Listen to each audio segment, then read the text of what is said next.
हरे कृष्ण. तर आज आपण हरे कृष्ण महामंत्र याबद्दल थोडंसं जाणून घेणार आहोत.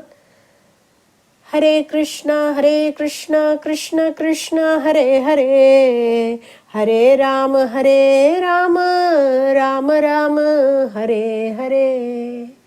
तर हा जो मंत्र आहे त्यामध्ये 3 नावं येतात. एक पहिलं आहे हरे. तर हरे हा शब्द आहे हरा या शब्दातून आला आहे. हरा म्हणजे श्रीमती राधाराणी.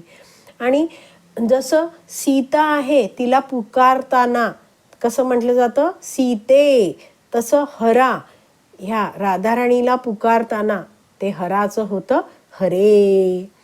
दुसरा शब्द आहे कृष्ण. तर कृष्ण म्हणजे सर्व आकर्षक भगवान श्रीकृष्ण.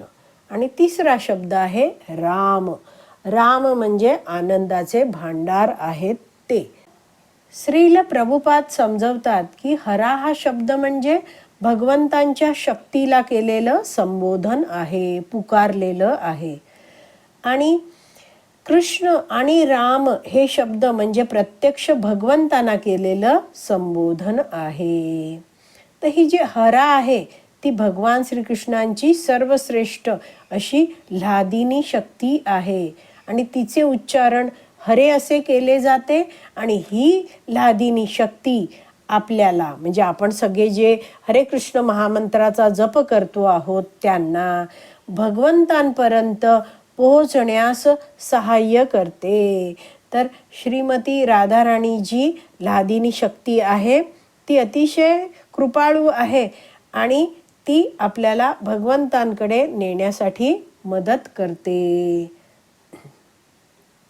प्रभुपाद प्रवचनात पुढे समजवतात की हरे, कृष्ण आणि राम हे 3 शब्द म्हणजे काय आहेत, हा जो महामंत्र आहे त्याची दिव्य बीजे आहेत. हरे कृष्ण महामंत्र आपण जेव्हा बोलतो तेव्हा भगवंतांची शक्ती आणि भगवंत यांना आपल्या रक्षणासाठी आपण पुकारत असतो. जसा एखादा छोटासा बालक आहे आणि तो संरक्षणासाठी आपल्या मातेला कशा रीतीने पुकारेल तशा रीतीने हा हरे कृष्ण महामंत्र आहे तो आपण अतिशय प्रेमाने आणि भगवंतांना संबोधन करत पुकारायचा आहे, बोलायचा आहे. माता हरा ही भक्ताला परमपित्याची कृपा प्राप्त करून घेण्यास सहाय्य करते. तर ही जी राधाराणी आहे ती आपल्याला मदत करते. परमपिता भगवान श्रीकृष्ण आहेत त्यांची आपल्याला कृपा मिळण्यासाठी श्रीमती राधाराणी ही मदत करते. आणि जो भक्त प्रामाणिकपणे हरे कृष्ण महामंत्राचा जप करतो त्याला भगवंतांची प्रेममयी भक्ती प्राप्त होते. आपण सगळे भगवान श्रीकृष्णांचे अंश आहोत. जसं आपण हा श्लोक जाणतो, जीवेर स्वरूप हय कृष्णेर नित्य दास. तर आपण सगळी जीव आहोत आणि आपलं स्वरूप काय आहे, कृष्णेर म्हणजे भगवान श्रीकृष्णांचे आपण नित्य दास आहोत. आणि भगवंत आपले परमपिता आहेत, त्यांना सोडून आपण या भौतिक जगतात आलो आहोत. पण आपल्यावर भगवंतांची कृपा झाली, भक्तांची कृपा झाली आणि आपल्याला भगवंतांबरोबरचा आपला संबंध आहे तो समजला आहे. तर आता आपल्याला भगवंतांकडे पुन्हा परत जायचं आहे. तर त्यासाठी आपण भगवंतांची विविध प्रकारे सेवा करायला हवी. तर आपल्या सगळ्यांच्या हृदयात कृष्ण प्रेम आहे ते सुप्त अवस्थेत, झोपलेल्या अवस्थेत असतं.